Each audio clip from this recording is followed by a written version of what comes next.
নমস্কাৰ আপোনালোক সকলোকে পুনৰবাৰ টিকে মাইণ্ডৰ অন্য এটা ৰাতিপুৱাৰ ডামাগানা খবৰলৈ স্বাগতম জনাইছো। অন্য দিনৰ দৰে আজিও আপোনালোকৰ বাবে দিনটোৰ কেইবাটাও গুৰুত্বপূৰ্ণ খবৰ লৈছো। ভিডিঅ'টো প্ৰথমৰ পৰা শেষলৈকে চাই থাকিব আৰু যে খবৰ কেইটা চাই যদি অকণমান হ'লেও ভাল লাগে লাইক এটা কৰিবলৈ কিন্তু নাপাহৰিব। আপোনালোকে বাৰু কিছুমান গাড়ীত স্পেচিয়েল নাম্বাৰ দেখা পাইছে নাই, যেনে 4-1 4-9 4-2 001 002 এনে ধৰণৰ আপোনালোকে স্পেচিয়েল নাম্বাৰবিলাক বাৰু গাড়ীসমূহত দেখিছেনে নাই দেখা কমেন্ট সেকশনত জনাবচোন। সেইবিলাকক কোৱা হয় ভিআইপি নাম্বাৰ আৰু এই নাম্বাৰবিলাক ল'বৰ কাৰণে টকা পৰিশোধ কৰিব লাগে এক্সট্ৰাকৈ। কেতিয়াবা আপোনাৰ গাড়ীৰ মূল্যতকৈও বেছি টকা হৈ পৰে কেৱল এখন নাম্বাৰ প্লেটৰ দাম। এখন নাম্বাৰ প্লেটৰ দামেই আপোনাৰ গাড়ীখনতকৈও বেছি হৈ পৰে। ৰিসেন্টলি খবৰ ওলাই পৰিছে হাৰিয়ানাৰ পৰা। হাৰিয়ানাৰ এজন ব্যক্তিয়ে এটা বিশেষ নাম্বাৰ প্লেট তেখেতে ক্ৰয় কৰিছে, যিটোৰ সৰ্বমুঠ তেখেতে দাম পৰিশোধ কৰিছে। দাম হৈছে 1.17 কোটি টকা। তো সেই যুৱকজনে আগধন হিচাপে সিকিউৰিটি মানি হিচাপে 11,000 টকা পৰিশোধ কৰিছিলে বুকিং কৰিবৰ কাৰণে এই নাম্বাৰটো, আৰু নাম্বাৰটো হৈছে HR88B 4-8। এই নাম্বাৰটো তেখেতে বুক কৰিছিলে 11,000 টকা দি, আৰু তেখেতে এই বিডত জিকিবলৈ সক্ষম হৈছে আৰু তেখেতে 1.17 কৰোৰ দি এই নাম্বাৰটো লম বুলি তেখেতে মানে বুক কৰিছে। এতিয়া হাৰিয়ানাৰ চৰকাৰে তেখেতৰ গোটেই বস্তু পাতিবিলাক জব্দ কৰিছে যে প্ৰকৃততে তেখেতে ইমানখিনি টকা দি নাম্বাৰটো ল'ব পাৰিবনে নোৱাৰিব। কাৰণ তেখেতে নাম্বাৰটো লম বুলি ক'লেই নহ'ব, তেখেতৰ উপাৰ্জন কি, কেনেকৈ উপাৰ্জন কৰি নাম্বাৰটো লৈছে, তেখেতে প্ৰকৃততে এই নাম্বাৰটো ল'ব পাৰিবনে, এই সম্পৰ্কত এতিয়া ইনভেষ্টিগেশ্যন কৰিব লগা হৈছে। কাৰণ এটা নাম্বাৰৰ কাৰণে মানুহে 1,70,00,000 টকা খৰচা কৰি দিছে। ধেমালিনি ভাবকচোন। গতিকে হাৰিয়ানা মানে চফ্ট হৈ গৈছে আৰু তাৰ কাৰণে তেখেতৰ ওপৰত এতিয়া তদন্ত কৰিব লগা হৈছে। সেইকাৰণে কয় যে পইচা থাকিলেও শ্ব' অফ কৰিব নালাগে, নহ'লে কেতিয়াবা বিপদত পৰে। পাইছো ইয়াৰ পাছৰটো খবৰ ফালে। 20 ডিচেম্বৰত আমাৰ অসমলৈ আহিব ভাৰতৰ প্ৰধানমন্ত্ৰী নৰেন্দ্ৰ মোদী ডাঙৰীয়া, আৰু আমাৰ অসমত কেইবাটাও প্ৰজেক্টৰ আধাৰশিলা স্থাপন কৰিব বুলি জনাইছে মন্ত্ৰী হিমন্ত বিশ্ব শৰ্মাদেৱে। যেনে প্ৰথমটো হৈ গ'ল গুৱাহাটী বিমানবন্দৰৰ নতুন টাৰ্মিনেল মুকলি কৰিব, এৰ'চিটি আৰু পাইলট ষ্টিমুলেটৰ ট্ৰেইনিং চেণ্টাৰ তেখেতে শিলান্যাস কৰিব বা তেখেতে সেয়া মানে আধাৰশিলা স্থাপন কৰিব। তো এনেকুৱা ধৰণৰ কেইবাটাও তেখেতে আমাৰ অসমত আধাৰশিলা স্থাপন কৰিব বুলি কৈছে। কেইবাটাও কামৰ লৈ তেখেতে অসমলৈ আহিব বুলি জানিছে 20 ডিচেম্বৰত, আৰু হয়তো তেতিয়া চাগে তেখেতে জুবিনদাৰ সমাধি ক্ষেত্ৰত শ্ৰদ্ধাঞ্জলিও জনাব পাৰে। এতিয়ালৈকে এইটো কনফাৰ্ম হোৱা নাই যে তেখেতে যাব নে নাযাব, কাৰণ তেখেত যিহেতু প্ৰধানমন্ত্ৰী, বিভিন্ন প্ৰট'কল আছে, প্ৰট'কল মানিহে তেখেতে যাব পাৰিব, কাম কাজ কৰিব পাৰিব। গতিকে হয়তো নাযাবও পাৰে, যাবও পাৰে, তাৰ কোনো ঠিক নাই। যদি যায় আমাৰ বিৰাটেই ভাল লাগিব। আগবাইছো ইয়াৰ পাছৰটো খবৰ ফালে। অসম চৰকাৰে যোৱাকালি কৃষকসকলক, প্ৰায় আমাৰ অসমৰ 13 লাখ কৃষকক ভূমিৰ স্বাস্থ্য কাৰ্ড প্ৰদান কৰিছে। মানে আমাৰ অসমৰ খেতিয়কসকল আৰু বাহিৰা ৰাজ্যৰ খেতিয়কসকললৈ যদি আপোনালোকে চাই তেনে দেখা পাব যে আমাৰ অসমৰ খেতিয়কসকলে কেৱল পেটে ভাতে খাই থাকিবৰ কাৰণেহে খেতি কৰে, কিন্তু বাহিৰৰ খেতিয়কসকলে খেতিটোক এজ এ বিজনেছ হিচাপে লয়, আৰু যাৰ কাৰণে নেকি কোটি কোটি টকা উপাৰ্জন কৰে বাহিৰৰ খেতিয়কসকলে। ইয়াৰ একমাত্ৰ কাৰণ হৈ গৈছে ইমানখিনি টকা উপাৰ্জন কৰাৰ সেইসকল খেতিয়কে খেতিটোক এজ এ বিজনেছ হিচাপে লয়। আৰু যেতিয়া নেকি আপুনি খেতিটোক বিজনেছ হিচাপে ল'ব, তেতিয়া বহুখিনি কথা আপোনালোকে চালি জাৰি চাব লাগিব, আৰু তাৰে ভিতৰত এটা হৈ গ'ল স্বাস্থ্য পৰীক্ষা কৰা, খেতিৰ বা মাটিডৰাৰ স্বাস্থ্য পৰীক্ষা কৰা। মানে মাটিখিনি ভালে আছে নে নাই, মাটিখিনিত কিমান সাৰ আছে, কি খেতি কৰিব পৰা যাব, এই সম্পৰ্কে মানে পৰীক্ষা কৰা। এতিয়া আমাৰ অসমৰ খেতিয়কেতো সেই পৰীক্ষা নকৰে, কিন্তু অসম চৰকাৰে সেই পৰীক্ষা কৰি দিছে অসমৰ খেতিয়কসকলক। প্ৰায় 13,06,782 জন কৃষকক অসম চৰকাৰে ভূমি স্বাস্থ্য কাৰ্ড বিতৰণ কৰিছে, মানে যাতে খেতিয়কসকলে মানে অধিক আগ্ৰহী হয় খেতিৰ কাৰণে, অধিক উৎসাহিত হয় খেতিৰ কাৰণে। খেতি কৰি যাতে লাভালাভ লাভ কৰে তো তাৰ কাৰণে এই পদক্ষেপ হাতত লৈছে আগৈছি ইয়াৰ পাছৰ খবৰ ফালে ইয়াৰ পাছৰ খবৰটো ওলাই পৰিছে বিটিচিৰ পৰা অসমৰ মুখ্যমন্ত্ৰী ডক্টৰ হিমন্ত বিশ্ব শৰ্মাদেৱে ঘোষণা কৰিছে যে 12 ডিসেম্বৰৰে পৰা বিটিচিৰ মহিলাসকলে লাভ কৰিব অৰুণোদয় আঁচনিৰ ধন এটা বিটিচিৰ বহুখিনি চৰকাৰৰ উন্নয়নমূলক আঁচনিৰ কামকাজ বন্ধ হৈ আছে সেই আঁচনিবিলাক এতিয়াও মুকলি কৰা নাই বিটিচিত এটা নিৰ্বাচন যেহেতু গল নতুন চৰকাৰ গঠন কৰিলে বিটিচিত আৰু তাৰ পাছতেই এতিয়া বিটিচিত যিমানবিলাক চৰকাৰী আঁচনি ৰখি আছিল গোটেই চৰকাৰী আঁচনিবিলাক মুকলি কৰি দিছে তো বিটিচিৰ চিফ হাগ্ৰামা মহিলাৰীয়ে যেনে ধৰণৰ প্ৰতিশ্ৰুতি দিছিল সেই প্ৰতিশ্ৰুতি মতে এতিয়া তেখেতে কামবিলাক কৰি গৈ আছে আগৈছি ইয়াৰ পাছৰ খবৰ ফালে ৰাছিয়াই এতিয়া আমাৰ ভাৰতক দিব বিভিন্ন ধৰণৰ অস্ত্ৰ শস্ত্ৰ তাৰ লগতে এতিয়া আমাৰ ভাৰতেও ৰাছিয়াক এটা বিশেষ উপহাৰ দিছে আমাৰ ভাৰতলৈ আহিছে ৰাছিয়াৰ ৰাষ্ট্ৰপতি ভাৰতলৈ আহিছিলে ৰাছিয়াৰ ৰাষ্ট্ৰপতি আৰু তেনে সময়তে ভাৰতৰ সৈতে কেইবাখনো চুক্তি স্বাক্ষৰ হয় তেনে অৱস্থাত ৰাছিয়াই কৈছে যে ৰাছিয়াই এতিয়া ভাৰতক বিভিন্ন অস্ত্ৰ শস্ত্ৰ প্ৰদান কৰিব আৰু তাৰ লগতে আমাৰ ভাৰতেও ৰাছিয়াক এটা উপহাৰ দিছে ৰাছিয়াৰ জনসাধাৰণে 30 দিনৰ কাৰণে মানে ফ্ৰী কৈ এতিয়া ভিসা লাভ কৰিব বুলি জনাইছে ৰাছিয়াৰ যিসকল নেকি মানে মানুহ আছে তেওঁলোকে যদি ভাৰত ভ্ৰমণ কৰিব বিচাৰে তেওঁলোকক বিনামূলীয়াকৈ ভিসা দিব আমাৰ ভাৰতে ইয়া মানে টুৰিষ্ট পাৰমিট আৰু প্ৰদান কৰিব আগবাইছি ইয়াৰ পাছৰ খবৰ ফালে আমাৰ অসমত বৰ্তমান সময়ত 108 কৰ্মচাৰীসকলে ধৰ্ণা কৰি আছে তেওঁলোকে কৰ্মবিৰতি কৰি আছে তেনে সময়তে যোৱাকালি খবৰ ওলাই পৰিছে যে জিভিকে তৰফৰ পৰা নতুন নিযুক্তি প্ৰদান কৰিছে 108 সেৱাত ড্ৰাইভাৰৰ নতুন নিযুক্তি প্ৰদান কৰিছে বুলি জনাইছে জিভিকে হৈছে এটা কোম্পানী এটা ব্যক্তিগত প্ৰতিষ্ঠান যেটো প্ৰতিষ্ঠানে নেকি 108 সেৱা পৰিচালনা কৰে অসম চৰকাৰৰ আন্ডাৰত 108 সেৱা নাই জিভিকে নামৰ এটা কোম্পানীক অৰ্পণ কৰিছে সকলো মেনেজমেন্ট কৰিবৰ কাৰণে আৰু সেই জিভিকে কোম্পানীটোৱে এতিয়া কৰ্মচাৰীসকলৰ কৰ্মবিৰতিকো আওকাণ কৰি তেখেতলোকে এতিয়া মানে মনে মনে গোপনে 108 কামকাজ চলাবৰ কাৰণে বিভিন্নজন লোকক নিযুক্তি প্ৰদান কৰিছে বুলি খবৰ লাই পৰিছে আগৈছি ইয়াৰ পাছৰ খবৰ ফালে খবৰ লাই পৰিছে মছজিদ আৰু মাদ্ৰাসা সমূহত এতিয়া হয়তো সিসি কেমেৰা লগোৱা হ'ব এই কথা উল্লেখ কৰিছে লোকসভাৰ সদনত যেহেতু বৰ্তমান সময়ত মক্কাত সিসিটিভি কেমেৰা লগোৱা হৈছে তো মক্কাত যেহেতু সিসিটিভি কেমেৰা লগোৱা হৈছে তো তাৰ বাবে মছজিদ আৰু মাদ্ৰাসা সমূহতো সিসিটিভি কেমেৰা লগোৱাত আপত্তি কৰিব নোৱাৰে বুলি জনাইছে এই কথা উল্লেখ কৰিছে অৰুণ গোভিলে তেখেত হৈছে সাংসদ বিজেপিৰ সাংসদে কৈছে যেহেতু মক্কাত সিসি কেমেৰা লাগি আছে গতিকে আমাৰ অসম বা ভাৰতবৰ্ষৰ মছজিদ বা যিবিলাক নেকি মাদ্ৰাসা আছে তাত সিসি কেমেৰা কিয় লগাব নোৱাৰে তাতো এতিয়া সিসি কেমেৰা লগোৱা হ'ব আগৈছি ইয়াৰ পাছৰটো খবৰ ফালে আমি ৰাতিপুৱা নিউজটো খোলাৰ লগে লগে এই সময়ছোৱাত এটা কমন নিউজ দেখিবলৈ পাইছো আমাৰ অসমৰ কথাই যদি কবলৈ যাওঁ আপোনালোকে ৰাতিপুৱা নিউজটো খুচৰিবচোন দেখা পাব যে কৰবাত নহয় কৰবা এটাত এক্সিডেন্ট হয় হয়তো কিছুমান এক্সিডেন্ট আমি নিউজত দেখা নাপাওঁ আৰু যিবিলাক নেকি ডাঙৰ এক্সিডেন্ট হয় সেই এক্সিডেন্ট বিলাক নিউজত দেখা পাওঁ বিশেষকৈ এই সময়ছোৱা খুব ঘন কুঁৱলী পৰি থাকে আৰু ঘন কুঁৱলীত বহুতেই এক্সিডেন্ট হোৱাৰ চান্স থাকে এটা খবৰ লৈছে 2024 চনত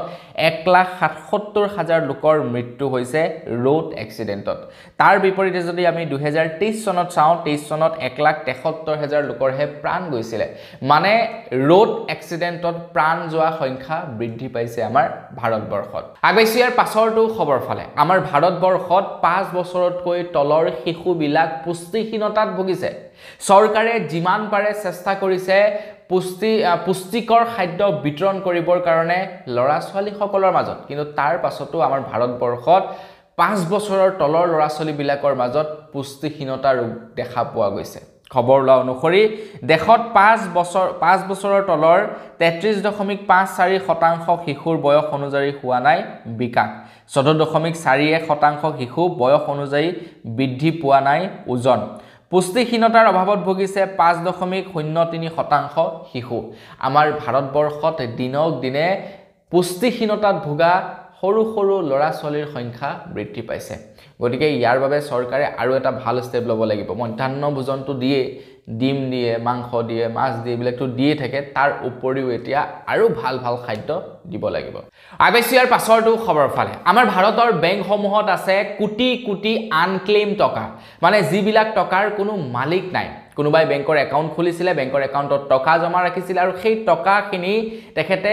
বহু বছৰ হৈ গ'ল উইথড্ৰ কৰা নাই সেই একাউণ্টৰ কথা তেখেতে পাহৰি থাকিলে সেইবিলাকক কোৱা হয় আনক্লেইম মানি এতিয়া আমাৰ ভাৰতবৰ্ষত বৃদ্ধি পাইছে আনক্লেইম মানিৰ সংখ্যা মই আপোনালোকক স্ক্ৰীনত দি দিছোঁ এয়া চাওক এটা বেংকতে ৫,০০০ কোটি টকালৈকে আনক্লেইম মানি আছে ৫,০০০ সৰ্বাধিক ১৯,০০০ কোটি টকাৰ আনক্লেইম মানি আৰু হেইটো হৈছে union bank of India union bank of ইণ্ডিয়াত সকলোতকৈ বেছি আনক্লেইম মানি ১৯,০০০ কোটি টকা ইউনিয়ন বেংক নহয় সৰি ক্ষমা কৰিব এয়া হৈছে state bank of India state বেংকত অফ ইণ্ডিয়াত ১৯,৩৩০ কোটি টকা আনক্লেইম মানি আছে যেহেতু গোটেই ভাৰতবৰ্ষৰ ভিতৰতে ষ্টেট বেংকটো সৰ্ববৃহৎ মানে ডাঙৰ বেংক তো তাত ১৯,৩৩০ কোটি টকা আনক্লেইম মানি আছে মানে যাৰ কোনো মালিক নাই তো এই টকাবিলাক আমাক দি দিয়া হলে আগবাইছো ইয়াৰ পাছৰটো খবৰ ফালে আপোনালোকে বাৰু জানেনে এখন দেশ চলে কৰ পৰা এখন দেশ বেছিকৈ চলে টেক্সৰ পৰা মানে টেক্সৰ পৰাই অলমোষ্ট চলে বুলি ক'ব পাৰি এখন সৰকাৰ যেতিয়া কোনো এখন সৰকাৰে যেতিয়া নেকি তেওঁলোকে বাজেট নিৰ্ধাৰণ কৰে আৰু সেই বাজেটখন আহি পৰে যে কিমান টেক্স আহিব কি আহিব তাৰ ওপৰত নিৰ্ভৰ কৰি এখন বাজেট নিৰ্ধাৰণ কৰা হয় যেহেতু যিবিলাক টেক্স আহে টেক্সৰ পৰাই চৰকাৰী চাকৰিয়ালসকলক দৰমহা দিব লাগিব দেশৰ উন্নয়নৰ কাৰণে কাম-কাজ কৰিব লাগিব তো আপোনালোকে শুনিলে আচৰিত হ'ব যে আমাৰ ভাৰতবৰ্ষত ২০১৯ৰ পৰা ২০২০ চনৰ ভিতৰত পাৰ্সনেল ইনকম টেক্স আছিলে ৪,৯২,৭১৭ কোটি টকা